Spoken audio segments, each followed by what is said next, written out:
Hi,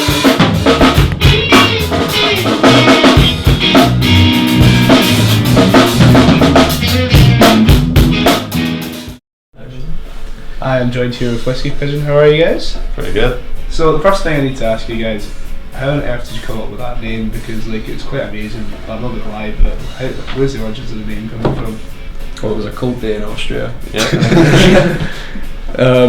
Well, basically, we have this band that we're like mates with, and they're called Tequila Mockingbird, and that's like really clever name. Haha, Tequila Mockingbird, and we looked at their name and went, haha, why don't we make it even darker? Call ourselves Whisky Pigeon.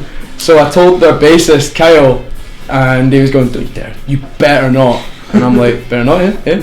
So we decided on Whisky Pigeon because people started to like it. Yeah, like there's people that every time I say it, they're like, yeah, I like it because it's so dumb. Fair enough. I mean, it's a cool name at the end of the day.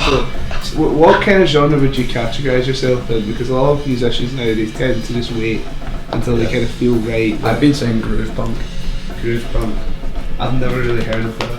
Yeah. But I think that's my naivety, of course. But I mean, so you describe yourself as a groove punk band, yeah? Yeah. Yeah. Have you always been like that, or have you swapped around with different things, or have you experimented more? The groove is relatively new.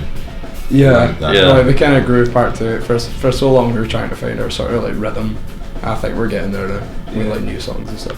Yeah. How long have you guys known each other? You said earlier that you knew Corey from a previous band. But Yeah, I've known Corey since we were in the Eagles together. I've known these two since December last year. He wasn't in the Eagles. That's a shame. That you missed out, unfortunately. And so, where did you meet? Was it just for the music scene in general, or just like? I met Corey in the Academy of Music and Sound about 2.5 years ago, something like that. And I was looking for a band. I asked my friend if there was any bands just like around Glasgow that I knew, and they just kicked out the drummer Lindsay, or she had left, and so I joined. I took Russell on a date. Oh yeah, we actually went to a candlelit dinner. Yeah, we had a candlelit dinner, and We've then had since five then since. we've had about 5 or 6 candlelit dinners since. When did you form a band, and what inspired you to do so? Like, what spurred you on? Corey, what inspired you to form a band? Quite like music. Russell, what inspired you to form a band? I didn't. Russell just got like tractor beamed into a band. I quite like music, so and I thought, hey, that band thing was pretty fun. So, have you got? I know you must have some upcoming shows just now. Anywhere special in particular? We're setting one up at the moment. Still trying to get a date because for a while we haven't had any gigs. I've been like insistent on us recording first, so we actually have something to give out at gigs. Yeah. We're looking to either in late February or March get a gig at Stereo in Glasgow. Oh yes, there's good venue as well. So any standout gigs that you performed together, or any stories from playing in gigs that are quite funny, or just in general? We played with Tequila Mockingbird. They were headlining, and we supported them at the garage. That was pretty fun. That was a fun one. Was that the main hall of the garage? No, the attic. We're not good enough. The guy we knew, he turned up in a suit and he was wearing trainers with it. So This guy, Kel Gordon, really nice suit. He's done his hair really well. He was wearing these crappy Nike trainers he's bought out of a charity shop, and everyone kept making fun of him. So he ended up coming back wearing black sand shoes. I didn't know that. Yeah, everyone pulled the piss so bad he went and bought a pair of shoes. Yeah, that was good. Nikes could get that funny, to be honest. There's just something great about it. It's a really nice suit and then just fucking looking like a skateboard, dirty trainers. So like, who writes your song? Like, is the songs, is it a group thing, or is it this guy? I like write lyrics and like the concept of the song and sort of like the foundations of it. Yeah. And then I come in and these guys like make it into a song. So then what inspires you to write songs? Is it like from things in the past? Because a lot of songs nowadays are based on like relationships, which seems to be a recurring theme, you know. Are you asking like what's inspired me to start writing songs, or what inspires me now to write songs? Oh, like just what, like is it the first thing that comes to your head, or is it just like when you my old songwriting tutor used to say you can't just sit about for inspiration, you've got to go find inspiration with a club in hand. So sometimes it's that sort of, maybe something happens and I get an emotional reaction and I think of a line and then it goes from there. But sometimes I sit in my room for about 8 hours, really fucking furious, eating loads of chocolate, trying to write a song, and eventually you get something out of it.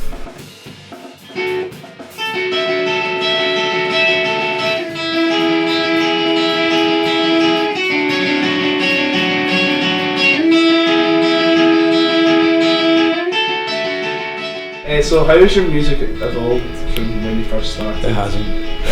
That was quite quick.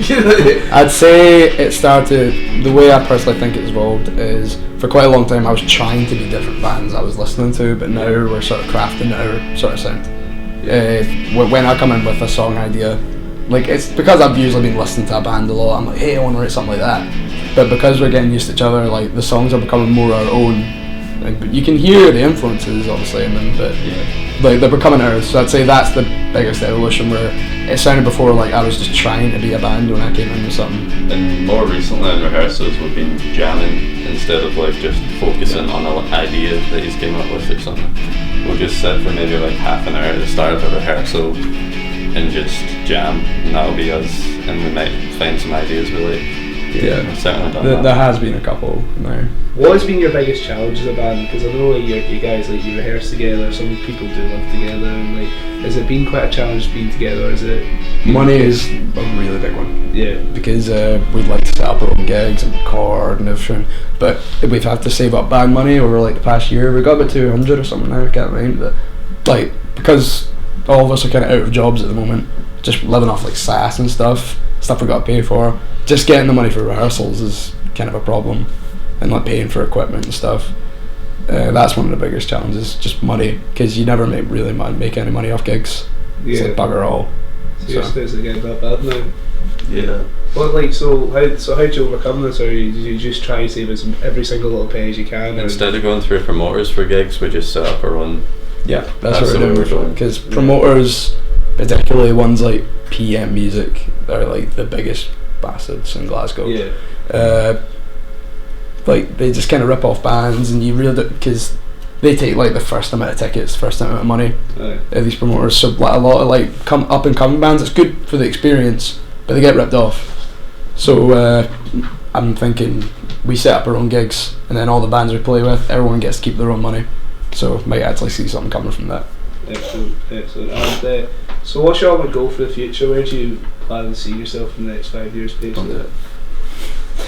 It's a bit difficult question, I think. Realistically, 5 years, and I'd say like starting to do the festival circuits, because like you find bands, their managers speak to people, and then they get them in, you know, like Reading, Teen Park, like some festivals in like Germany and stuff. Like it goes all around. They do the festival circuit over the summer and sort of autumn. I'm thinking maybe in the next few years, if we keep going, keep recording, get our music out there, build a small fan base, might eventually make some contacts and get on the festival circuit for a start to get our name around more globally. Definitely. And final question, guys. Do you have any advice for any people who want to start up a band? Don't. No. About that, because like you don't get all the attention like they used to in the 70s, because everyone is caught on to musicians' game. Like, you know how these guys used to get anyone they wanted? Yeah. That's not the case anymore. They've caught on to musicians' game, so. No, it's also a lot more effort than you think it would be. Yeah, you think it's going to be, I'm going to play some music, but like I've spent like 75% of this time in the band just messaging loads of people on Facebook at once. Like it's just talking to loads of people. That's what it is. And then eventually you get to play music if you're lucky. Yeah, there's way more networking than actually playing. Oh yeah. And so basically, you need like some hard graft before you even get to the gigging stage. Yeah. So actually, the best advice for young bands like ourselves is don't be an arsehole and go out. Seriously, just go out. Enjoy it. Yeah, like go out, talk to people.